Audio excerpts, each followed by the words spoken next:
नमस्कार। नमस्कार। मोर सौभाग्य ओडिया साहित्यर जुग प्रवर्तकों को मु आज बसिकी कथा हेबी तांका सहित आपण को ओडिया साहित्य निश्चित भाव में जुग प्रवर्तक भाव में कहे मने अच्छी कि सार आपण जिते नुआकिरी ओडिया साहित्य प्रवेश कले केमती कौन थिला सेतेबेलकर अवस्था?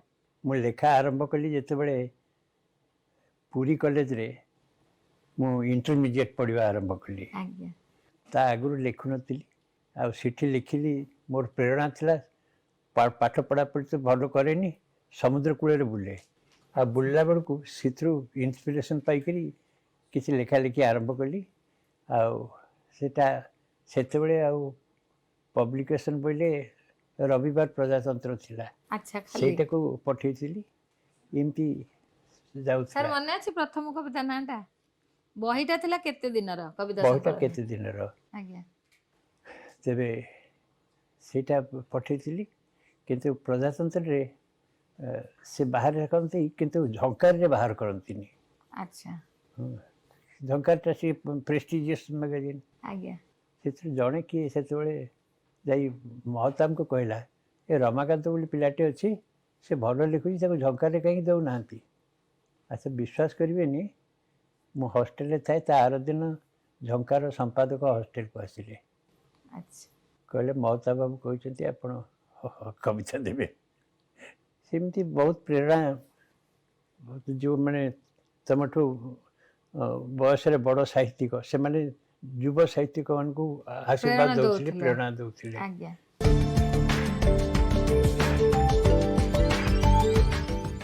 सर आपण प्रायतः आम देखु लंठन को गोटे प्रतीक भाव में नौ कवितार जमती कि चंद्रमार चूड़ी एमती कहीं सर?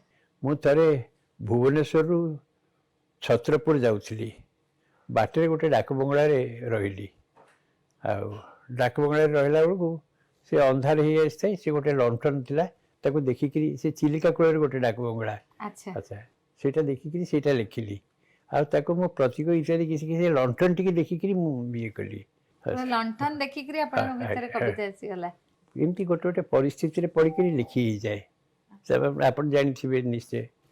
थे सेमती मु एमए पढ़ुए मु रोए रेवेन्सा कॉलेज भितर हॉस्टेल पोस्ट ग्रेजुएट हॉस्टेलटा थाए स्टेशन आरपटे।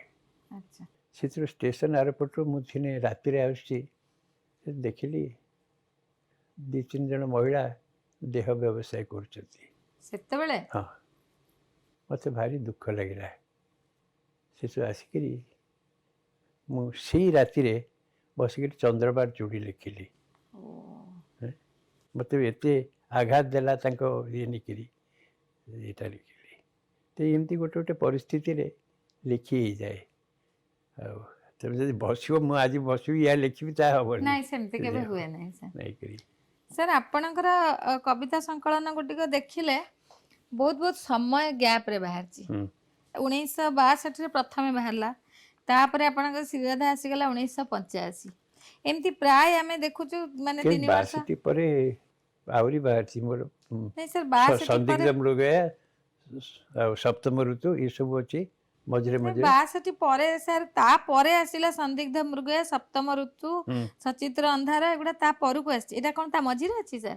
नहीं याद परे मझिरे अछि हां तेबे भी आमे तो प्राय देखु आपनकर 3 वर्ष 4 वर्ष गैप रे एटा कोन माने आपण कर्ममय जीवन सेठी कविता हेले बही बढ़िया हेले तो जाई कर दबो कर्ममय जीवन रे व्यस्त रहउथिले कि एबे संकलन करुच्ची गोटे बही हम कि ना मुझे देखुची गोटे बहीटे छापा को तो किसी केते गुड़े पृष्ठा दरकार से मुझे चंद्रबार चूटा आप कहली कहीं मत से भारी बाधी थिला भारी आंदोलित करथिला चंद्रमार चूड़ीटा आपणकर कविता गुडी को आमे जदि लक्ष्य करिवु दृश्यमान जगत आ अदृश्यमान जगत ए दीटा भितर आमको मने हुए जमती गुड़ाए निसंगता ता भितर रही एमिति काहे कि सर?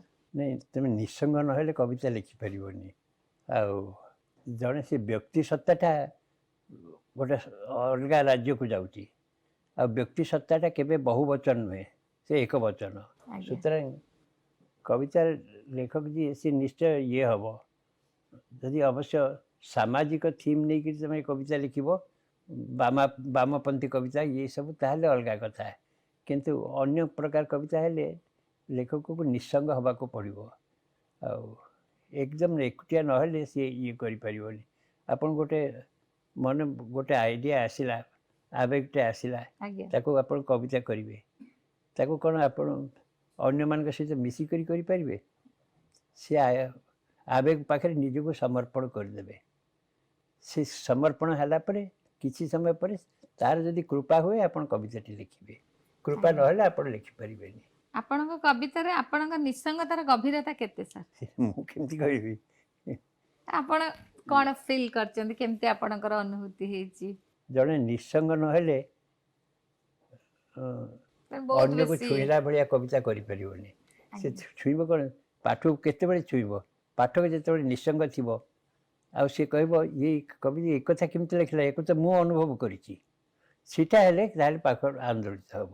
ତାହେଲେ ଜୀବନକୁ କେତେ ଭଲ ପାଆନ୍ତି ଆପଣ ସାର୍? ମୁଁ କହିପାରିବିନି। କବିତା ଲେଖିଲା ବେଳେ ଜୀବନକୁ କେତେ ନିକଟରୁ ଦେଖନ୍ତି? ନା, ଜୀବନକୁ ମୁଁ ସେ କଥା କହିପାରିବିନି। ଅନେକ ସମୟରେ ଲାଗେ ଯେ ଏ ଜୀବନରେ ମୁଁ କ'ଣ କଲି, କିଛି ତ କରିପାରିଲିନି, ସୁତରାଂ ଜୀବନଟା ନଥିଲେ ଯାଇଥାନ୍ତା। କିନ୍ତୁ ଆସିଛି ଯେତେବେଳେ, ଜିଇଁଛି ଯେତେବେଳେ କରିବାକୁ ହେବ, କିଛି କରୁଛି ଆଉ କ'ଣ। ସେତେବେଳେ ଆମକୁ କବିତା ଲେଖିଲା ବେଳେ ବହୁତ ପ୍ରେରଣା ମିଳୁଥିଲା। ତୁମଠୁ ବରିଷ୍ଠ କବିମାନେ ଆଉ ଅଧ୍ୟାପକମାନେ ସେମାନେ ବହୁତ ଇଏ ଦେଉଥିଲେ। ନାଇଁ, କବିତାରେ ଆପଣ ଜୀବନକୁ ଭେଟନ୍ତି ନା ଭେଟନ୍ତି ନା? ହଁ, ଭେଟେ ନିଶ୍ଚୟ। ରେଭେନ୍ସାରେ 3rd ଇୟର୍ରେ ପଢ଼ୁଥାଏ, ଗୋଟେ କେଉଁ କବିତା ତା ଦେହରେ ସେ ଅଧ୍ୟାପକଙ୍କୁ ଟିକେ ଲାଗିଲା ଅଶ୍ଳୀଳତା ରହିଛି ବୋଲିକରି, ଆଚ୍ଛା ସେଥିରୁ ସେ କ୍ଲାସ୍ରେ ମୁଁ ବସିଛି, ଯାହା ଗାଳି ଦେବାର ଦେଲେ, ସେଥିରୁ ମୁଁ ଭାବିଲି ଏଥର ମୋତେ ବାହାର କରିଦେବେ, କିନ୍ତୁ ସେ ନିଜେ ଚାଲିକରି ବାହାର କରି ଚାଲିଗଲେ। ତାପରେ ସେଇ ଅଧ୍ୟାପକ ଲେଖିଲେ ମୋର ପ୍ରିୟ ଛାତ୍ର ରମାକାନ୍ତ। କବିତା? କବିତା ନାହିଁ, ବହିଟେ। ଆଚ୍ଛା, ହଁ, ସେ ପ୍ରକାର ସବୁ ବର୍ତ୍ତମାନ ଆଉ ନାହିଁ। ନାହିଁ। ବାକି ଅନ୍ୟ କବିମାନେ ଟିକେ ବରିଷ୍ଠ ହେଲେ, ରାଧାମୋହନ ଗଡ଼ନାୟକ ଆଉ ଅନନ୍ତ ପଟ୍ଟନାୟକ। ଆଜ୍ଞା ଅନନ୍ତ ପଟ୍ଟନାୟକ ପାଖକୁ ଗଲାବେଳକୁ ଗୋଦାବରୀଶ ମହାପାତ୍ର, ଅନନ୍ତ ପଟ୍ଟନାୟକ ଇଏ କରୁଥିବେ, ଗୋଟେ ବିଛଣାରେ ଶୋଇଥିବେ, ବିଡ଼ି ପିଉଥିବେ। ଆଚ୍ଛା, ମୁଁ ସେଠି ପହଞ୍ଚିଲେ, ତୁମେ ରମାକାନ୍ତ ତୁମେ ଭଲ ଲେଖୁଛ କହିକରି ଇଏ କରିବେ, ପିଠି ତାପଡ଼େଇବେ। ଏମିତି କରିବେ। ସେମିତି ଗୋପାଳ ଛୋଟରାୟ, ତାଙ୍କୁ ଥରେ ହାଇକୋର୍ଟ ପାଖରେ ମୁଁ ଦେଖିଲି, ତାଙ୍କୁ ନମସ୍କାର କଲି। ତୁମେ କିଏ? ମୁଁ କହିଲି ମୁଁ ରମାକାନ୍ତ। ହଁ, ତୁମେ ରମାକାନ୍ତ, ତୁମେ ଭଲ ଲେଖୁଛ, ଆସ କହିକରି ସେ ପାଖରେ ଗୋଟେ ହୋଟେଲ ଥିଲା, ରେଷ୍ଟୁରାଣ୍ଟ ଥିଲା, ସେଠି ନେଲେ, ଚାହା କପେ ଗାଳିଲେ, ଆଉ ସେଉ କିଛି ଆଣିକି ତାକୁ ଚୁରିକି ତା ଭିତରେ ପକେଇଲେ, କହିଲେ ଏଇଟା ପିଅ। ସାର୍, ବଡ଼ମାନେ ସେମିତି କହିଲେ ମାନେ ପୁରା ପେଟ ଛାତି ପୁରି ଉଠେ, କାହିଁକି ନା ଆପଣ ବି ପଶିଲା ବେଳେ ଏମିତି ମୋତେ କହିଲେ ତମେ ଭଲ ଲେଖୁଛ, ମୋତେ ଏମିତିରେ ବି ଆପଣ ଫୋନ୍ କରିକି ବି କୁହନ୍ତି। ସତରେ ଗୋଟେ ବହୁତ ବଡ଼ ଇନ୍ସପିରେସନ୍, ସେଇଟା ଆପଣ ଅନୁଭବ କରିଛନ୍ତି ବୋଲି ଆପଣ ବି ଏଇଟା ବହୁତ କରନ୍ତି। ଆଜିକାଲି ସମସ୍ତେ ତ ଭାବୁଛନ୍ତି ଅନ୍ୟ ଯିଏ ଲେଖୁଛି ସେ ସହଯୋଗୀ ନୁହେଁ, ସେ ତୁମର ପ୍ରତିଦ୍ୱନ୍ଦ୍ୱୀ। ଆଜ୍ଞା ଏମିତି ହେଲେ କେମିତି ହେବ? ସାର୍, ପ୍ରେମ ଆଉ ଦୁଃଖ ଏ ଦୁଇଟାକୁ କବିତାର ଦୁଇଟା ପାର୍ଶ୍ୱ ଭାବରେ ଆମେ ଧରିପାରିବା ନିଶ୍ଚିତ। ହଁ, କବିତା ଲେଖିବା ପାଇଁ ଏ ଦୁଇଟାର ସାର୍ ଆବଶ୍ୟକତା ନିଶ୍ଚିତ ଅଛି। ନିଶ୍ଚୟ ଅଛି, ଏଇଟା ଦରକାର। ତାପରେ ଯେଉଁ ପରିସ୍ଥିତିରେ ଅଛୁ ସେଠୁ ମୁକୁଳି ଯିବାର ଆକାଂକ୍ଷା, ଅଭିପ୍ସା, ସେଇଗୁଟାକୁ ବି ବଡ଼ କଥା। କାରଣ ତୁମେ ଯଦି ଯେଉଁଠି ଅଛ ତା ଭିତରେ ସନ୍ତୁଷ୍ଟ ହେଇକି ରହିଲ, ତାହେଲେ ଲେଖିବ କ'ଣ? ଯେତେବେଳେ ଆପଣ ପୁରାପୁରି ନିଃସଙ୍ଗତାକୁ ଆବୋରି ନେଲେ, ନିଃସଙ୍ଗତା ଭିତରେ ହଜିଗଲେ ଏବଂ ନିଜକୁ ସମର୍ପଣ କରିଦେଲେ କବିତା ପାଖରେ, ସେ ନିଃସଙ୍ଗତା ଭିତରେ ସାର୍ ପ୍ରେମ ବି ଆସୁଥିବ, ଦୁଃଖ ବି ଆସୁଥିବ, ମିଳନ ବି ଆସୁଥିବ, ବିଚ୍ଛେଦ ବି ଆସୁଥିବ। କେମିତି ଭାବରେ ବର୍ଣ୍ଣନା କରିବେ ଆପଣ ଏଇ ଜିନିଷ ଗୁଡ଼ିକୁ? ନାଇଁ, ସେ ଯାହା ଆସିଲା, ସେ ନିଃସଙ୍ଗତା ଭିତରେ ପ୍ରେମ ଆସୁ କି ଦୁଃଖ ଆସୁ, ତାକୁ ଆବୋରି ନେବାକୁ ହେବ। ଆବୋରି ନେଇକରି ତାକୁ କେମିତି କବିତାରେ ରୂପାନ୍ତରିତ କରିବ, ସେଇଟା ହେଉଛି ବଡ଼ କଥା। ଆଉ ଆମେ ଅନେକ ଜିନିଷ ଅନୁଭବ କରୁ, କିନ୍ତୁ ତାକୁ ବ୍ୟକ୍ତ କରିପାରୁନି। ଆଜ୍ଞା ସବୁଠୁ ବଡ଼ ଅସୁବିଧା ହେଲା ଯେ ଅନେକ, ଆପଣ ନିଜେ ଜାଣିଥିବେ, ଅନେକ କଥା ଆପଣଙ୍କ ମନକୁ ଆସୁଛି, କିନ୍ତୁ ତାକୁ ବ୍ୟକ୍ତ କରିପାରୁନାହାନ୍ତି। ଆଜ୍ଞା ସୁତରାଂ ମୋ ମତରେ ପ୍ରତ୍ୟେକ କବି ଅସଫଳ, कौन सी कवि कहीपर से सार्थक से सफल से जहाँ लिखा चाहिए लिखिपारिनी आ गोटे कथा मुझे आपको मु भावुनी जी कविता जी लिखी सी कह मुझा लिखी यहाँ कहवा खूब अनुचित मोर धारणा एत वर्षर अभिज्ञता पर आज्ञा कविता जाए बाटर जाऊँगी देखला जेठी जड़े लोक ठिया होती किसी समय रहीगला से जी समय रहा से समय तुम कवि तापर से चलीगला गलापर तुम कवित्व चलीगला सुतरां से कवि नुहे से कविता आसिक तुमको पाखे रहीक लिखेला सी हूँ कविता किंतु कवि कहीपर जे मु लिखी जदि निजे लिखुच कह सी कविता कविता पठन योग्य हेनी सर ए सब भितर तेबे भी आमे जत्ते जड़े स्रष्टा किसी भी सृष्टि करती पर्टिकुलाली आमे जदि कवि को देखिबा कवि जीवन में प्रेम दुख अनुराग मिलन विच्छेद ए सब निश्चित भाव में गुरुत्व बहन करे हाँ आज्ञा मु सेही कथा खूब आनंद रहिले परिपूर्णता रहिले कविता आसी आज्ञा पड़ी बस मु सेही कथा आपन सुनिया पे चाहूतिली आपण छोट छोट कविता लेखारु आरंभ करथिले हठात आपण दीर्घ कविता लिखिले दीर्घ कविता कौन सी ज्यादा ये पढ़ातक एमती ये गोटे थीम सेगुड़िक प्रत्येक छोट छोट कविता किंतु सेगुड़िक अलग कविता बोली धरिया जाए सेतरे कोन आपन लागिला कि मनर भाव बेसी भलरे व्यक्त करि पारुचंती नहीं दीर्घ कविता रे ये गोटे जिनस मानकर राधा कथा भाविल राधा विषय तुम जहाँ भावुच तो कौन गोटे कविता व्यक्त कर सेत पे मु कहली भाव व्यक्त करिया पे आपनकर आउ दरकार अधिक प्रशस्त जगह दरकार थिला तापर आउ गोटे कथा कहबी तुम विश्वास कर कि न कर श्रीराधा लिखला बेले मु केबे कहनी जे मु तार कवि बोलिकरी आपण विश्वास करंतु मते लागे किए जन डाकुची मुझे उत्तर दूँ निश्चित भाव हेतु आ मु कवि नुहे मु स्टेनोग्राफर आज्ञा निश्चित मत हेतु या लगी श्रीराधा आ सी अनुभूति मोर परे हेनी से समय से सर जिते राधा को नहीं ओडिया साहित्य रे बहुत किछि सृष्टि हेची आपन मन कहीं सर राधा आड़ को बलिला निश्चित भाव से आपन को आबरी बसथिबे आपन प्रथम निश्चित चिंता करिथिबे केमती एटा हला सर ना सी केमती आसिले मु कहि परिबिनी किंतु प्राय 6 वर्ष काल मते राधा आच्छादित करके रखिले सीठू मु मुकुड़ी पार्लिनी आपन कहली मते किसी कविता किए डाकी दौला मुझे उतारी दौली तेबे राधांकर प्रेम एमती किए व्यक्त कर ना वर्णना कर से प्रेम कौन सी सार्थकता नहीं खोजबार नहीं प्राप्तिर आशा नहीं से श्रीकृष्ण को भल पाते कौन श्रीकृष्ण को विवाह से संभव नाला किंतु तथापि प्रेम प्रगाढ़ होकर रहा सुतरां ये प्रेम सार्थकता मिलन को उपेक्षा करी प्रेमर निगूढ़ प्रगाढ़ता को गुरुत्व दे सी हूँ प्रेमिक बा प्रेमिका मुझे पृथ्वी विभिन्न साहित्य रे अनेक प्रेमिका कथा लिखाई किंतु राधा भाया प्रेमिका कौन सी साहित्य रे नहांती आपन को केते बेसी परिपूर्णता मिली श्रीराधा लेखिकी मत बहुत परिपूर्णता मिली श्रीराधा आपन को जीवन में बहुत किछि देछि मध्य हाँ मत देछि अनेक लोगों को पाखे पहुँच कर सेमानकर कविताटी प्रिय होइछि सेटा मते बेसी संतोष देछि जे सेमानकर संतोष रे कारण होइछि मु सेटा मते बड़ ये तथाकथित राधा कृष्ण का प्रेम ठारू आपन का श्रीराधा का प्रेम आपन किछि अलगा अनुभव करचंती कि आपन श्रीराधार शेष कविता को देखिए आज्ञा पढ़छि से श्रीकृष्ण मृत्युर खबर आई किंतु राधा प्रेम ता द्वारा बाहत होनी कि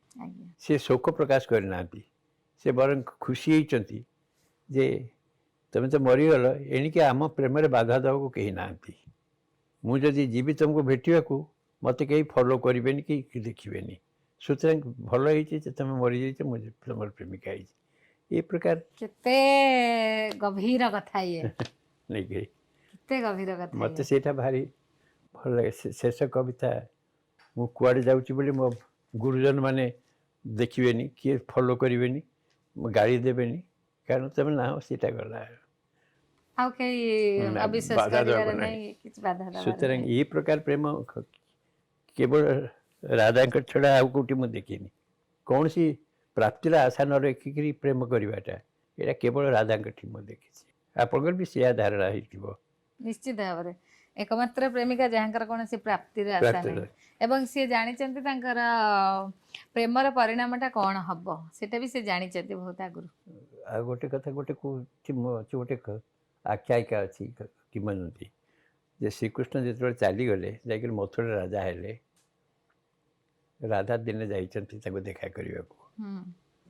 ଗଲାବେଳକୁ ସେ ରାଜା ସେଥିରୁ ସିକ୍ୟୁରିଟି ଅଛି ଇଏ ଅଛି ଇଏ ନେଇକରି ଦେଖିଲେ ଶ୍ରୀକୃଷ୍ଣ ସିଂହାସନରେ ବସିଛନ୍ତି।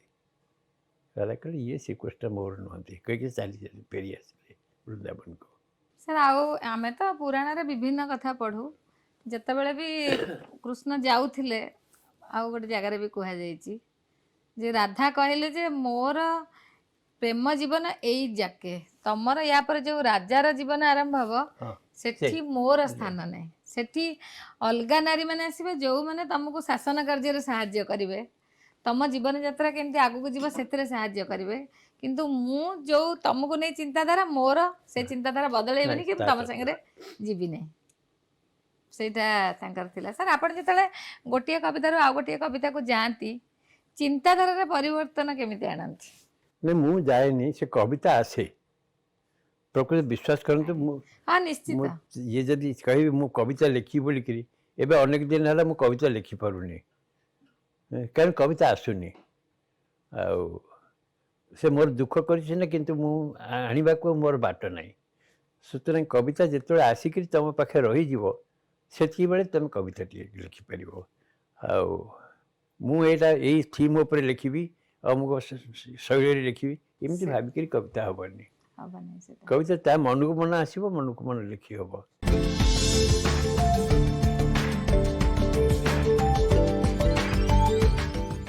ସାର୍ ଆପଣଙ୍କର ବହି ସଚିତ୍ର ଅନ୍ଧାର, ଅନ୍ଧାର ତ ଅନ୍ଧାର, ସଚିତ୍ର କେମିତି ହେଲା?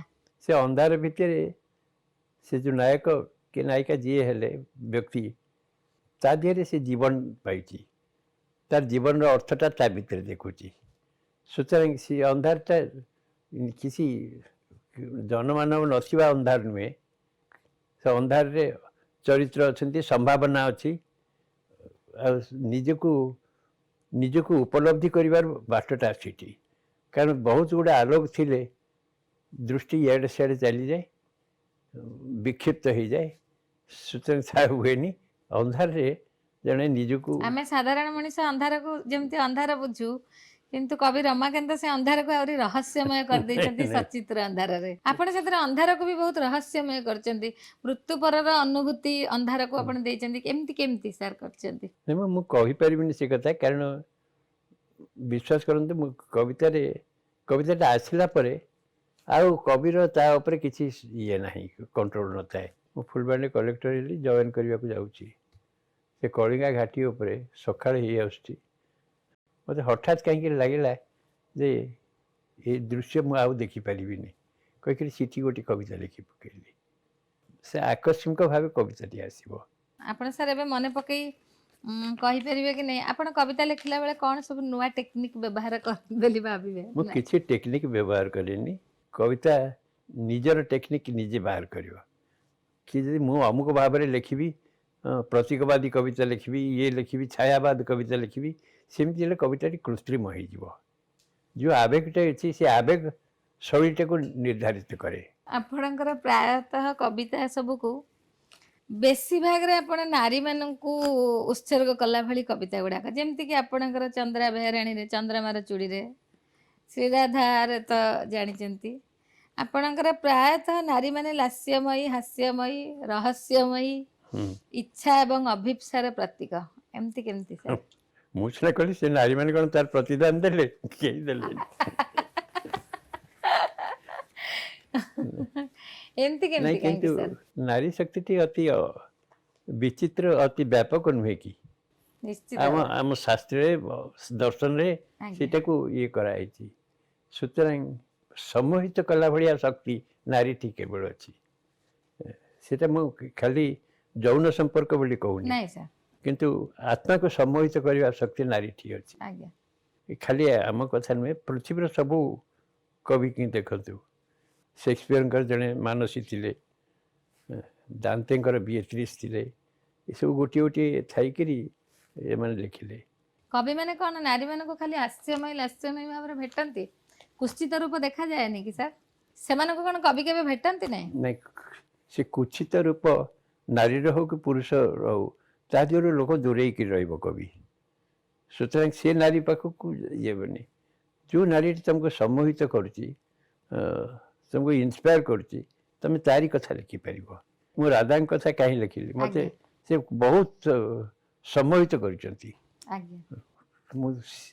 मुकुली पारिनी 6 वर्ष काल लगे आप जानते से बहीटी समस्त द्वारा आदृत हो श्रीकृष्ण के विषय लिखी भाविली श्री पलातक लिखी मत 11 वर्ष लगे किंतु से बहीटी से आदृत है से प्रत्येक बही गोटे गोटे भाग्य थाए मत गोटे बही भारी कविता बहीटी भारी आलोड़ित कर टीका गोविंद चंद्र तापर आउ गोटे कवि मत बेसी आलोड़ित कर भीम बही निकरी सर वर्तमान समय आम देखुचु प्राय आपण तो निजे भी फील करथुए वर्तमान मनीष अनेक तो निसंगता भितर दे गति करचंती मनीषर निसंगता दूरेबारे कवितार किसी भूमिका अच्छी कि सर तुम निसंगतार कविता बाहर कवितार भित्तिभूमि है निसंगता यदि तुम्हें अन्य मान सहित संपृक्त हो ताहले कविता बाहर सुतरां निसंगता छाड़ीदे आ कविता ये ना आपण जेमती कहले कवितार सर मिलन विच्छेद प्रेम विरह उदास हर्ष उल्लास सबू अच्छी किंतु कवि रमाकांत कवितार प्रायतः आम देखुचु बेसी भाग उदास भाग उल्लास मिलता लिखी था बेसी उल्लास भाव मिली नहीं सर एमती कहीं बेसी भाग उदास आम आपण कवितार देखू मु कौन कहीपरि किंतु आपन जहाँ कहते सत कविता कौ अवस्था बाहर तुम निसंगतार बाहर तुम जब अन्य मान सहित संपृक्त सांग मेल अच्छे से कविता निसंगता प्रेम भी हो पारे विरह भी हो पारे दुखरे भी हो पारे सुखरे भी हो पारे मनीष सब परिस्थिति निसंग रहा चाहे सुख थिले भी किसी व्यक्त करने को लिखा से निसंग रहा चाहे दुख थिले भी से निसंग रहा चाहे किंतु आमे से भाबु कि कहीं कवि रमाकांत कौन खाली उदास भाव निसंगता देखती नहीं निसंगता है तार चित्तवृत्ति जहाँ सेपटे से ये कर निसंगता थिले से उदास कविता न लिखि कौन आनंदमय कविता लिखिपर सर गोटे गभीर चिंतन भीतर को जाने चलीगले तो से निसंगता को चलीज प्रेम बहुत जयगान कराई उल्लसित होती सी किए कर जो प्रेमिकटी एकदम निसंग सी करुच्ची तार सांगसाथी अच्छा ये अच्छा ताले सेटा हेनी सुतरां निसंगता हेले तमे आपनकर उदास भाव बहुत अच्छी कविता रे जहाँ भगवान जहाँ करछन्ते हम कौन करी ताले ईश्वर जहाँ करछन्ते किंतु सेतेबेले वरिष्ठ मान कवि मान टिके प्रेरणा पाइली आश्वासना पाइली मु कहली जमती राधामोहन गडनायक अनंत पट्टनायक गोदावरी महापात्र ए माने आपनक कविता रे सर नारी माने बहुत त्याग भी करचंती एतरे कोन कोनसी जीवनर किछि प्रतिफलन सर नाही जेमती आपनकर नारी माने बहुत त्याग करचंती जो नारी थी खाली आहरण करबा ऊपर ध्यान दिए तार नारीत्वटा सेते ये नुहे उत्तीर्ण नुहे से अन्य मान सहित सामान से राधा को विश्व साहित्य भाया प्रेमिका मुझे देखनी समस्त गोटे आशा अच्छी जे आम प्रेमिक सहित मिलित हो एकाठी रही राधा से आशा मूलर नाला तथापि प्रेम प्रगाढ़ता केबे क्षुण्ण होनी आउ गोटे गोटे कथा कहूँ से राधा कविता केमती आरंभ कली मु थे भारत बाहर जाइए बांग्लादेश बांग्लादेश गोटे सहर अच्छी कोमिला से कमिला मु राति रही गोटे को कम जाइली राति भारी गरम है से बाहर को चली आसिली बाहर को चली आसी देखिली पवन बहुची आकाश रे चंद्र हुई तापर ମୁଁ କହିଲି ଏଇଟା ଭାରି ଭଲ ଲାଗିଲା ମୋତେ। କହିଲି ଏମିତି ଆସୁଛି କିନ୍ତୁ ଏ ଅନୁଭୂତି ମୋର ତ ଆଉ ଆସିବନି। ତାପରେ କିଏ ଏଇ ଅନୁଭୂତି କାହାର ଥିବ? ମୁଁ ଭାବି କହିଲି କେବଳ ରାଧା ହିଁ ଏଇଟା ଅନୁଭବ କରିଥିବେ। ଏକୁଟିଆ ହେଇକିରି ସେ ଜାଣିଥିବେ ଯେ ଯେଉଁ ଆନନ୍ଦ ମୁଁ ପାଉଛି ସେ ଆନନ୍ଦ ଦୀର୍ଘସ୍ଥାୟୀ ହେବନି, ଚାଲିଯିବ। ଆଉ କହିକିରି ମୁଁ ଆସିକିରି ରୁମ୍ରେ ଆଗ ସେତେବେଳେ ରାଧାଙ୍କ କଥା ଭାବିନଥିଲି, ଆଉ ଗୋଟିଏ କବିତା ଲେଖିଲି। ତାପରେ ଭାବିଲି ଏ ପ୍ରେମ କିଏ ଅନୁଭବ କରିଥିବେ? ଭାବି କହିଲି କେବଳ ରାଧା ହିଁ ଅନୁଭବ କରିଥିବେ। କହିକିରି ତାକୁ ବଢ଼େଇ ବଢ଼େଇକରି ଲେଖିଲା ବେଳକୁ ରାଧା କବିତାଟି ହେଇଗଲା। ଆପଣ କ'ଣ ଶ୍ରୀରାଧାରେ ଯେମିତି ଆରମ୍ଭରୁ ଆପଣ ଲେଖିଛନ୍ତି, ଆପଣ ମାନେ ଯେଉଁଭଳି ଭାବରେ ଦେଇଛନ୍ତି ବହିରେ, ଆପଣ ସେଇଭଳି ଭାବରେ ଲେଖିଲେ ନା ବିକ୍ଷିପ୍ତ ଭାବରେ ଲେଖିକି ତାକୁ ପରେ ସଜେଇଛନ୍ତି? ନାଇଁ, ଆଗ ଆରମ୍ଭ କଲି ସେ ଯେଉଁ କବିତାଟି କହୁଛି ସେଠୁ ଆରମ୍ଭ କଲି। ହଁ। ସେତେବେଳେ ମୁଁ ରାଧାଙ୍କ କଥା ପ୍ରଥମେ ଭାବିନଥିଲି। ତାପରେ ଭାବିଲି ଏମିତି ପ୍ରେମ କିଏ କରିଥିବେ?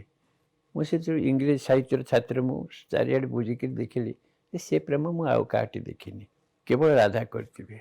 କହିକରି ମୁଁ ସେଇଟାକୁ ମୂଳରୁ ତାଙ୍କଠୁ ଆରମ୍ଭ କରିକିରି କଲା। ଆଉ ମୁଁ ଆପଣଙ୍କୁ କହିଥିଲି ମୋତେ 6 ବର୍ଷ କାଳ ମୁଁ ଆଉ କିଛି ଲେଖିପାରିନି, କେବଳ ରାଧା। ଆଉ ବିଶ୍ୱାସ କରନ୍ତୁ ମୋତେ କିଏ ଜଣେ ଡାକି ଦେଇଛି, ଶୁଣିଛି ସ୍ୱର, ଶୁଣିକିରି ମୁଁ ଉତାରିଛି। କୌଣସି ବି ଚେହେରା ଝାପ୍ସା ଭାବରେ କେବେ ଆପଣଙ୍କ ମନକୁ ଆସୁଥିଲା ଶ୍ରୀରାଧା ଲେଖିଲା ବେଳେ? ଆପଣଙ୍କର ଅନ୍ତର୍ଦୃଷ୍ଟିରେ କାହାକୁ ବି ଦେଖୁଥିଲେ? ନାଇଁ, ଅନ୍ତର୍ଦୃଷ୍ଟି ସେ ଧାରଣାଟି ରାଧାଙ୍କର ବ୍ୟକ୍ତିତ୍ୱର ଯେଉଁ ସେଇଠି ଜୀବନ୍ତ ଥିଲା ମୋ ପାଇଁ।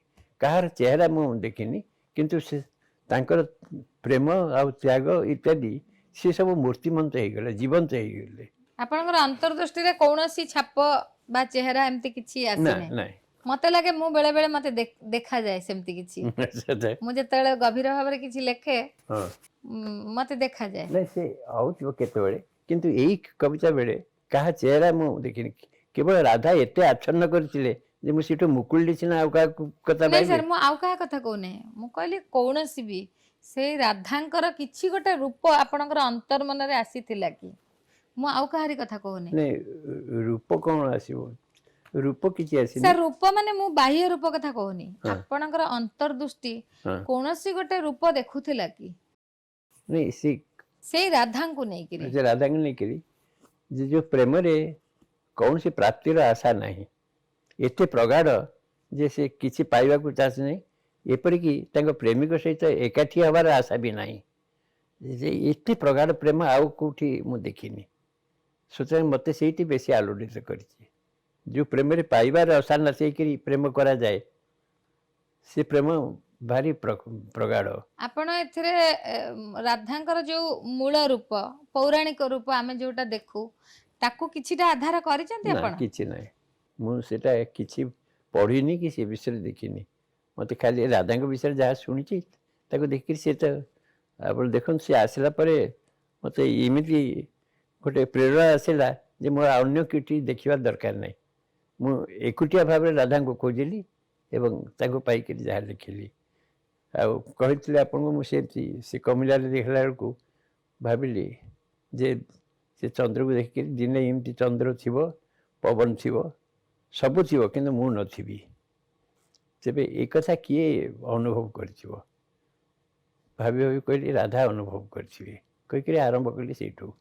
ଆପଣଙ୍କୁ କୌଣସି ପୌରାଣିକ ଭିତ୍ତିଭୂମି ନା, ନା, କାହାକୁ ଆପଣଙ୍କୁ କିଛି କଷ୍ଟ ହେଇନି? ଗୋଟିଏ ମାନେ ଏଡେ ବଡ ଜଣେ ଚରିତ୍ର ଯିଏକି ପୁରା ଆମ ସୋସାଇଟିକୁ, ଆମ ସମସ୍ତଙ୍କୁ ଆବରି ବସିଛନ୍ତି, କିନ୍ତୁ ଆପଣ କେବଳ ସେଇ ଚରିତ୍ରକୁ ଆଧାର କରି ଆଧୁନିକ ଭାବରେ ପୁରା କବିତା ବହିଟା ଲେଖିଲେ। କୌଣସି ପୌରାଣିକ ସାହିତ୍ୟକୁ ମୁଁ ଆଧାର କରିନି କି ତା ସହିତ ପରିଚିତ ନାହିଁ। କିନ୍ତୁ ଆପଣ କହିଲେ ଏଇଟା କବିତାଟି ଗୋଟେ ଭଲ କବିତାଟି କେମିତି ଆସେ? ଅତି ଆକସ୍ମିକ ଭାବରେ ଆସେ, ଆପଣ ନିଜେ ଜାଣିଥିବେ। ଆଉ ତମର ସୌଭାଗ୍ୟ ଥିଲେ ସେ ଆକସ୍ମିକ ଆବିର୍ଭାବଟା ତମ ପାଖରେ ହବ।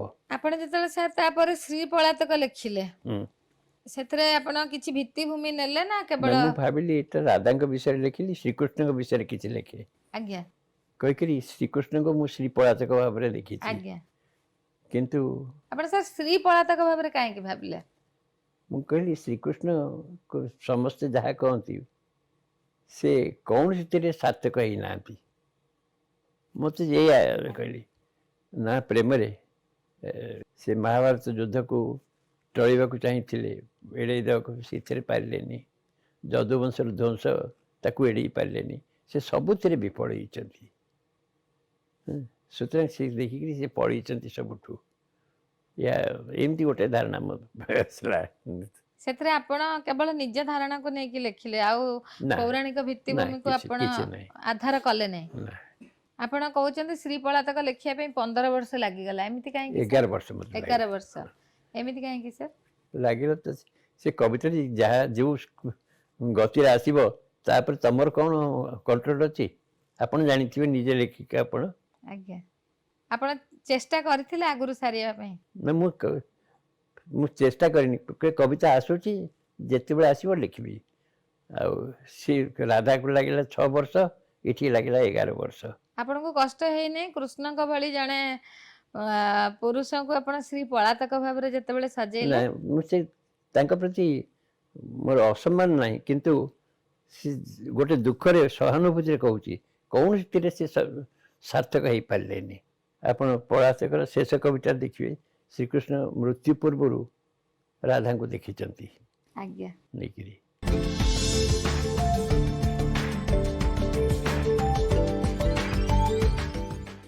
ସାର୍ ଏତେ କବିତା ଆପଣ ଲେଖିଛନ୍ତି, କୌଣସିଥିରେ ବି ଆପଣଙ୍କର ଜୀବନ କିଛି ବି ପ୍ରତିଫଳିତ ହେଇନାହିଁ? କେବେ ବି ସ୍ରଷ୍ଟା ନିଜ ଜୀବନକୁ କ'ଣ କେବେ ବି ଦେଖେ ନାହିଁ ତା ସୃଷ୍ଟିରେ? ଅତିଥି ସତ୍କାର ବୋଲି ଗୋଟେ କବିତା ଅଛି। ସେଥିରେ ଜଣେ ଲୋକ ଆସିଛି, କହିଛି ମୁଁ ବାଟ ଦେଖିବି। ଇଏ ଯିଏ ନାୟକ, ସେଇଟା ପୁଅକୁ ପଠେଇଛି, ପୁଅ ଫେରିନି। ବିଶ୍ୱାସ କରନ୍ତୁ, ତାର ଅଳ୍ପ ଦିନ ପରେ ମୋ ପୁଅଟି ଚାଲିଗଲା। କବିତାଟା ଲେଖି ସାରିବା ପରେ? ହଁ। ତାପରେ ମୁଁ ନିଜେ କହିଲି କାହିଁକି ଲେଖୁଥିଲି ଏଇଟା, ନ ଲେଖିଥିଲେ ବୋଧେ ସେ ବଞ୍ଚି ଯାଇଥାନ୍ତା। ତାର 2-3 ମାସ ଭିତରେ, କବିତା ଲେଖିବାର 2-3 ମାସ ଭିତରେ ଏମିତି ହେଲା ଏ ଦୁର୍ଘଟଣା। ଆପଣ ସେ କବିତା ଲେଖିଲା ବେଳେ ଆପଣଙ୍କୁ କିଛି ଅଲଗା ଭାବ ହେଇଥିଲା କି? ସେମିତି ତ ନାହିଁ। ନାଇଁ କବିତା ତ ତା ବାଟରେ ଶେଷ ହେଇଥିବ, ଆପଣଙ୍କ ହାତରେ ନିଶ୍ଚିତ ଭାବରେ ନଥିବ ସେଇଟା। କିଛି କବିତା ତା ବାଟରେ ଶେଷ ହେଇଥିବ। କବିତା ତମେ ଖାଲି କାଗଜ କଲମ ଧରିଛି, କବିତା ଯାହା କହିବ ତମେ ଲେଖିବ। ସାର୍ ଆପଣଙ୍କ ଦୃଷ୍ଟିରେ ଆଧୁନିକ କବିତାର ଗତି କୁଆଡ଼େ? ଖାଲି ଓଡ଼ିଆ ନୁହେଁ, ପୃଥିବୀ ସାରା କବିତାଟେ ପାଠକମାନଙ୍କଠୁ ଦୂରେଇ ଯାଉଛି। କାରଣ ସମସ୍ତେ ଭାବୁଛନ୍ତି, କବିମାନେ ଭାବୁଛନ୍ତି, ମୁଁ ଯଦି ବୋଧଗମ୍ୟ ହେଲି ତାହେଲେ ମୁଁ କବି ନୁହେଁ। ସୁତରାଂ ଦୁର୍ବୋଧ୍ୟ ହେବା। ଆପଣ ଦେଖୁଥିବେ ବର୍ତ୍ତମାନ କବିତାରେ କୌଣସିରେ ଆପଣ ସାଙ୍ଗେ ସାଙ୍ଗେ ପଢ଼ିଲେ ହଠାତ୍ ଅର୍ଥ କିଛି ବୁଝିପାରିବେନି। କିନ୍ତୁ ଯେତେ ଆମର ସାର୍ଥକ କବିତା ଆପଣ ପୂର୍ବରୁ ପଢ଼ିଛନ୍ତି, କୌଣସିଟା ଦୁର୍ବୋଧ୍ୟ କି? ପ୍ରତ୍ୟେକ କବିତା ଆପଣଙ୍କୁ ଆଲୋଡ଼ିତ କରିଛି, କାରଣ ଆପଣ ସେଇଟା ବୁଝିଛନ୍ତି। ଆଜ୍ଞା, ନ ବୁଝିଲେ ଆଲୋଡ଼ିତ କେମିତି କରିବ? କେମିତି ହେବ?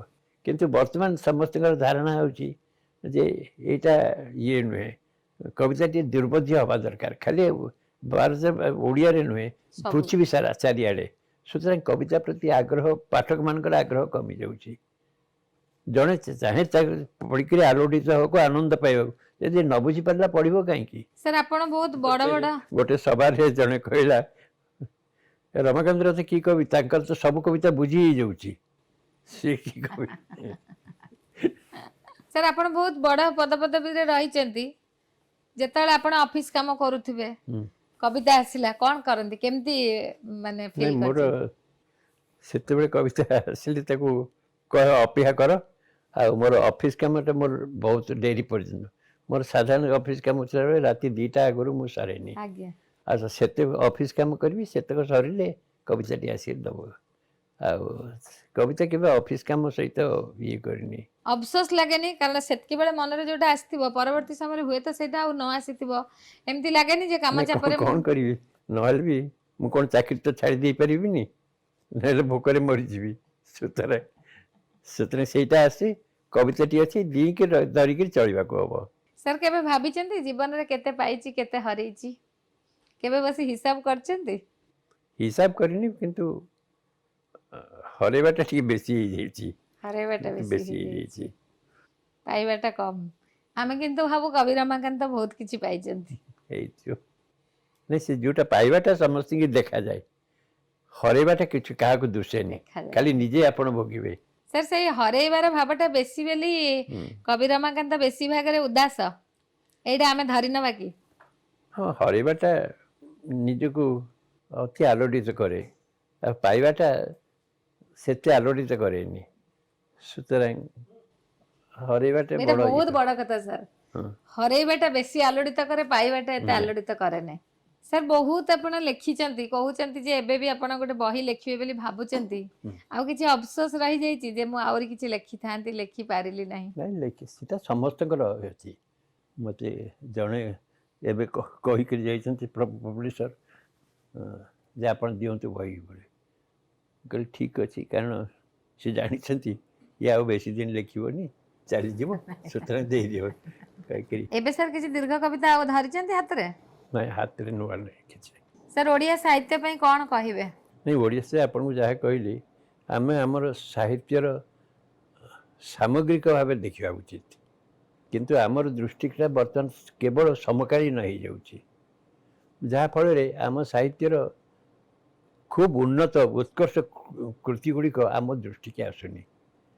ଫଳରେ ସେଗୁଡ଼ିକ ଆମକୁ ଯେତିକି ପ୍ରଭାବିତ କରିବା କଥା ଆମ ସାହିତ୍ୟକୁ, ସେଇଟା କରିପାରୁନି। ଆଉ ଆମେ ସମସ୍ତେ କହିଲୁ ମୁଁ କ'ଣ ସ୍ୱୀକୃତି ପାଇଲି, ମୁଁ କ'ଣ ହେଲେ, ଏ କଥା ସମସ୍ତେ ଇଏ କରୁଛନ୍ତି, କିନ୍ତୁ ମୋ ଆଗରୁ କେତେ କେତେ ବଡ଼ କବି ତାଙ୍କ ପାଦ ଧୂଳିକି ଆମେ ସରି ନୁହଁ। ସାହିତ୍ୟର ପ୍ରତିବଦ୍ଧତା ବର୍ତ୍ତମାନ ସାର୍ ଆଉ ଅଛି? ନାଇଁ ଦେଖନ୍ତୁ, ଏଇ ବୈକୁଣ୍ଠନାଥ ଜୀବନ ପାତ୍ର ମୋ ଭରିଛ କେତେ ବାପରେ, ଆଚ୍ଛା, ବହୁତ। ଆମେ ଏତେ ଲେଖିଲୁ ତାଙ୍କ ପାସାଙ୍ଗରେ ପଡ଼ିବୁ? ସେ ଗୋଟିଏ କ'ଣ କବିତା, ଲେଖିଛନ୍ତି ସେ? ସେ ବେଶୀ ଗୁଡ଼ାଏ ଲେଖିନାହାନ୍ତି, ଏତିକି ଲେଖିଛନ୍ତି। ଆମେ ସେ ତାଠୁ ଯେତିକି ଲେଖିଛନ୍ତି ବହୁତ ଅଧିକା। ଆପଣ ସାର୍ ଯେମିତି କହିଲେ ଆପଣମାନଙ୍କ ବେଳରେ ବଡ଼ ବଡ଼ ମାନେ ବହୁତ ଉତ୍ସାହିତ କରୁଥିଲେ, ବର୍ତ୍ତମାନ ସାର୍ ସେଟା ତ ଜମା ଦେଖାଯାଉନି ପ୍ରାୟ। ବର୍ତ୍ତମାନ ବଡ଼ମାନେ ଉତ୍ସାହିତ କରୁଛନ୍ତି? ନାଇଁ, ଆଉ କେହି ଉଠୁଛନ୍ତି ସେମିତି ନୂଆ କବିମାନଙ୍କୁ, କେହି ଆଉ ଲେଖକମାନଙ୍କୁ, ବରିଷ୍ଠ ଲେଖକମାନଙ୍କର ଉତ୍ସାହ ନାହିଁ। ବର୍ତ୍ତମାନ କାହାରି ସମସ୍ତେ ପାଖରେ ବର୍ତ୍ତମାନ ପଢ଼ିବାକୁ ସମୟ ନାହିଁ। ନିଜ ଭିତରେ, ନାଇଁ ସମୟ ନାହିଁ, ନିଜ ଭିତରେ ସେମାନେ ଆବଦ୍ଧ। ମୁଁ କ'ଣ ଲେଖିଲି, କ'ଣ ସ୍ୱୀକୃତି ପାଇଲି, ଏହା ନେଇକିରି। ସାର୍ ସପ୍ତମ ଋତୁ କବିତା ବହି ବିଷୟରେ କିଛି କହିବେ ଯଦି ଆପଣଙ୍କର ଅନୁଭବ? ମୁଁ ବହୁତ ଦିନ ତଳେ ଲେଖିଥିଲି, ମୁଁ ଭାବିଲି ଟିକେ ଅଲଗା ହେବି ବୋଲି। ଆମେ ସମସ୍ତେ ଭାବୁଛୁ 6ଟି ଋତୁ ଆଜ୍ଞା, ଅଛି। ସେଇଥିପାଇଁ ସଚିତ୍ର ଅନ୍ଧାର ସପ୍ତମ ଋତୁ। ଗୋଟିଏ ଋତୁ ଅଛି ଯାହାକୁ କେହି ଅନୁଭବ କରୁନାହାନ୍ତି, କିନ୍ତୁ ସେ ଅଛି, ଏମିତି ହେଇକରି ଲେଖିଲି। ସାର୍ କବିର ଜୀବନରେ ପ୍ରେମ ନଥିଲେ ଜଣେ କବି ହେଇପାରିବ? ପ୍ରେମ ଥାଇକି ପାଇକିରି ତାକୁ ହରେଇଲେ କବି ହେଇଯିବ ନିଶ୍ଚୟ। ଯଦି କିଛି ପ୍ରେମ କରିବାକୁ ସେ ଚାହୁଁଛି କିନ୍ତୁ ପ୍ରେମ ପାଇଲାନି, ଆଉ ପାଇଗଲେ ବୋଧେ ସେ ଚୁପ୍ ହେଇଯାନ୍ତା। ବହୁତ ଅନେକ ସୁନ୍ଦର କଥା ସମୟରେ କହିଲେ। ହରେଇବାଟା ପ୍ରେରଣା ହୁଏ, ଆଜ୍ଞା, ନୁହେଁ କି? ତାହେଲେ ଦୁଃଖଟା ସୁଖ ଅପେକ୍ଷା ବେଶୀ ପ୍ରେରଣାଦାୟକ ନା କ'ଣ ସାର୍? ନାଇଁ, ଦୁଃଖଟା ତୁମକୁ ନିଜ ସହିତ ରହିବାର ଗୋଟେ ସୁଯୋଗ ଦିଏ। ସୁଖରେ ତୁମେ ନିଜ ସହିତ ରହନି, ଅନ୍ୟମାନଙ୍କ ସହିତ। ଆଉ କ'ଣ କହିବେ ସାର୍? ନାଇଁ, ମୁଁ ଆଉ କ'ଣ କହିବି।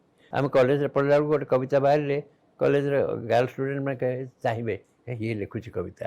ବର୍ତ୍ତମାନ କାହାକୁ ଚାହାନ୍ତି? ଯିଏ କ୍ରିକେଟ ଖେଳୁଛି ତାକୁ ଚାହୁଁଛନ୍ତି। ବର୍ତ୍ତମାନ କବି ମାନଙ୍କୁ କେହି କିଏ ଚାହୁଁନାହାନ୍ତି। ଚାହୁଁନାହାନ୍ତି। ସାର୍ କିଛି ବି କାରଣ ଥିବ ତା ପଛରେ ଗୋଟେ? ନାଇଁ, ସେ ବର୍ତ୍ତମାନ ସମୟ ଯାହା। ସାର୍ ଆଜିକାଲି ଯୋଉ ସୋସିଆଲ ମିଡିଆ ହେଇଛି, ବହୁତ ଲେଖୁଛନ୍ତି, ଆପଣ କ'ଣ କହିବେ ସେ ବିଷୟରେ ସାର୍? ମୋର ତା ଦେହରେ କିଛି ଆଇଡିଆ ନାହିଁ, କିଛି ନାହିଁ। ଦିନକୁ ଗୋଟେକିରି କବିତା, ପ୍ରତି ମୁହୂର୍ତ୍ତରେ ଗୋଟେକିରି କବିତା ସୋସିଆଲ ନେଟୱାର୍କରେ ଲେଖା ହଉଛି। କବିତାଟି ନିଜର ନିର୍ଜନତାରୁ ଆସେ। ତମେ ସାଙ୍ଗ ମେଳରେ ଥିଲେ କବିତା ହବନି। ଭଲ ଲେଖାଟିଏ ସବୁବେଳେ ନିଜର ନିର୍ଜନତାରେ, ମଣିଷ ଯେତେବେଳେ ନିଜ ସାଙ୍ଗରେ ନିଜେ ଥାଏ, ସେତିକି ବେଳେ ସିଏ କବିତା ହଉ, ଗପ ହଉ, ଯାହା ବି ହଉ, ନା କ'ଣ ସାର୍? ଗଦ୍ୟ ବା ପଦ୍ୟ, ଗଦ୍ୟ କ୍ଷେତ୍ରରେ ବି ତ ସେଇଆ ନା। ଆପଣ ବି ନିଜେ ଜାଣିଥିବେ। ସାର୍ ଆପଣ ବି ତ ଗପ ଲେଖିଛନ୍ତି, ହଁ। ଆପଣ ଗପ ଲେଖିଲା ବେଳର ସାର୍ ଅନୁଭୂତି କେମିତି? ନାଇଁ, ମୋତେ ସେ କବିତା ଗପ ଏକା କଥା ମୋତେ ଲାଗିଛି। ଆଚ୍ଛା, ଆଉ ମୋତେ ଗପ କେତୋଟି ଯାହା ଲେଖିଛି ମୋତେ ବହୁତ ସନ୍ତୋଷ ଦେଇଛି। ଆପଣଙ୍କର ଗୋଟିଏ ଗପ ବହି ତ ସାର୍? ଗୋଟିଏ ଗପ ବହି, ତାହେଲେ ଆଉ ଗପ ସାର୍ କାହିଁକି ଲେଖିଲେନି? ସମୟ ଅଭାବ ନା? ନାଇଁ, ସମୟ ହଉନି। ଯାହା ଆସିଲା ବେଳକୁ ମୁଁ କେବଳ ତା ଆଦେଶ ମାନେ, ଗପ ଆସିନି, ସୁତରାଂ ମୁଁ ଲେଖିପାରିନି। ଆପଣ ବେଶୀ ମନ କବିତା ଆଡ଼େ ଦେଇଥିବେ। ଆଉ ଅନେକ ଦିନ ହେଲା କବିତା ବି ଲେଖିପାରୁନି, କିଛି ଆସୁନି। ଶେଷ ମୁହୂର୍ତ୍ତରେ, ଶେଷ ଜୀବନରେ ଆଉ କ'ଣ? ଜୀବନରେ ଅଫସୋସ ବହୁତ ଥିବ ନିଶ୍ଚିତ, ନିଶ୍ଚୟ। ହରେଇବାର ଅଫସୋସ। ହଁ, ହରେଇବାର ଅଫସୋସ, ଅନ୍ୟମାନଙ୍କ ପାଇଁ ଯାହା କରିପାରିଥାନ୍ତି କରି ନ ପାରିବାର ଅଫସୋସ, ସେଇଟା ବି ବେଶୀ। ନିଜର ଗିଲ୍ଟ କନସିୟସନେସଟା ବହୁତ ବେଶୀ। ସେଇଥିପାଇଁ ଆପଣଙ୍କ ଭିତରେ ଉଦାସ ଭାବଟା ବହୁତ ବେଶୀ। ସାର୍ ଆପଣଙ୍କୁ ଏମିତି ଲାଗେ କି ମଣିଷ ହାତରେ କିଛି ନାହିଁ?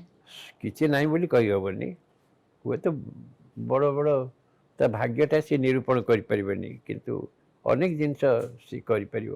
କିନ୍ତୁ ମୋର ଗୋଟିଏ ଦୁଃଖ, ଯେଉଁ କବିତାଟି ଲେଖିବାକୁ ଚାହିଁଥିଲି ଲେଖିପାରୁନି, ଏବଂ ମୋର ଆଉ ସମୟ ବି ନାହିଁ ସେ କବିତାଟି ଲେଖିବାକୁ। କୋଉ କବିତା ସାର୍? ଯେଉଁ କବିତାଟି ଲେଖିଥିଲେ ମୋତେ ଖୁବ୍ ସନ୍ତୋଷ ଓ ଲାଗିଥାନ୍ତା, ଆଚ୍ଛା, ମୁଁ ସେଇଟା ଲେଖିପାରିଲିନି। ବହୁତ ଇଚ୍ଛା କରିଛନ୍ତି ଲେଖିପାରି ନାହାନ୍ତି? କେବଳ ଗୋଟିଏ କବିତା ବହି ମୋତେ ବହୁତ ସନ୍ତୋଷ ଦେଇଛି, ଶ୍ରୀରାଧା ବହିଟି, ଆଜ୍ଞା। କିନ୍ତୁ ସେମିତି ଭାବୁଥିଲି ଆଉ କିଛି ଲେଖିବି ବୋଲି ପାରିଲିନି। ସୁତରାଂ ଏଇ ଅକୃତ କାର୍ଯ୍ୟତା ନେଇକରି ମୁଁ ଯିବି ସଂସାରରୁ। ଏବେ ଚେଷ୍ଟା କରୁଛନ୍ତି ସେଟା ଲେଖିବା ପାଇଁ? ଚେଷ୍ଟା କରୁଛି ଯେ ଏବେ ଆସୁନି। ଏବେ ସାର୍ ଆପଣ କେତେ ସମୟ ବସୁଛନ୍ତି ଲେଖିବା ପାଇଁ? ନାଇଁ, ଏବେ ପ୍ରାୟ କବିତା ଆଉ କିଛି ପାଣ୍ଡୁଲିପି ଅଛି, ତାକୁ ଛାପିବାକୁ ଚେଷ୍ଟା କରୁଛି। ମଣିଷ ଯେତେବେଳେ ନିଜ ଭିତରେ ନିଜକୁ ହଜେଇବାର ଗୋଟେ ନିଜର ଆସିଯାଏ ଭିତରେ, ସେତେବେଳେ ତାର ଗୋଟେ ପରିପୂର୍ଣ୍ଣତା ସାର୍ ଅଲଗା ଭାବ। ସିଏ ତ ଆସିବା ଗୋଟେ ପରିପୂର୍ଣ୍ଣତା। ଆଉ ଗୋଟେ କଥା, ଏତେ ବର୍ଷ ସାହିତ୍ୟ ଲେଖିକିରି ଦେଖିଲା ବେଳକୁ ଲାଗୁଛି ମୁଁ କ'ଣ ଲେଖିଲି। ସେ ଅବଶୋଷ, ସେ ଅବସାଦ, ସେଥିରୁ ମୁକୁଳି ପାରୁନି। ମୁଁ ଯାହା ଲେଖିଲି ସେଇଟା କ'ଣ ସାର୍ଥକ ହୋଇଛି? ଯେତିକି ସାର୍ଥକ ସୃଷ୍ଟି କରିପାରିଥାନ୍ତି ମୁଁ କରିପାରିନି। ସୁତରାଂ ଏଇ ଅବଶେଷ ନେଇକରି ମଣିଷ ସଂସାରରୁ ଯିବ। କିନ୍ତୁ ଓଡ଼ିଆ ସାହିତ୍ୟ ତ ଆପଣଙ୍କୁ ସାର୍ ଯୁଗ ପ୍ରବର୍ତ୍ତକ କହୁଛି। ଯଦି ଆମେ ଶ୍ରୀରାଧାକୁ ନାଇଁ, ସେ ଧରିବା, ଓଡ଼ିଶା ସାହିତ୍ୟ କଥା କହନ୍ତୁ, ମୁଁ ମୋର ବ୍ୟକ୍ତିଗତ କଥା କହୁଛି। ମୁଁ ବ୍ୟକ୍ତିଗତ କଥା କହୁଛି ଯେ ସାର୍ କାହିଁକି ଏମିତି ଲାଗେ? ଲାଗୁଛି ତ ସେ କ'ଣ, ମୁଁ ଭାବୁଛି କେତେ କଥା ଆସି ଲେଖିଥାନ୍ତି। ମୁଁ ଯାହା ଅନୁଭବ କରିଛି ସେଥିରେ ଅଧିକାଂଶ ତ ମୁଁ ବ୍ୟକ୍ତ କରିପାରିନି। ପୁରା ଠିକ କଥା। ସୁତରାଂ ଯାହା ଲେଖିଛି ସେଥିପାଇଁ ନିଜକୁ ଅଭିନନ୍ଦନ ଦେବି, ନା ଯାହା ଲେଖିପାରିନି ସେଥିପାଇଁ ନିଜକୁ ଦୋଷୀ ସାବ୍ୟସ୍ତ କରିବି? ଚାଲ। ବହୁତ ସୁନ୍ଦର ଜିନିଷ। ଏବେ ସାର୍ ଆପଣ ବହୁତ ପରିମାଣରେ ନିଜ ଭିତରେ ନିଜକୁ ଦେଖିପାରୁଥିବେ। ଗୋଟେ ପରିପକ୍ୱତା ଆସେ ନା ସାର୍? ଆମେ ଯେମିତି ଏବେ କିଛି ପରିମାଣରେ ନିଜ ଭିତରେ ନିଜକୁ ଯାଉଛୁ, କାହିଁକି ଅଲଗା କାମର ଚାପ ଏତେ ଯେ ମତେ ତ ସବୁବେଳେ କାଦମ୍ବିନୀ ଟାଣି ନିଏ। ମୁଁ ଯେତେବେଳେ ମୋ ନିଜ ଭିତରକୁ ପଶିବାକୁ ଯାଉଥାଏ, କାଦମ୍ବିନୀ ମତେ ଟାଣି ଆଣେ ସବୁବେଳେ। କାଦମ୍ବିନୀରେ ଏତେ କଥା ଲେଖିପାରୁଛନ୍ତି।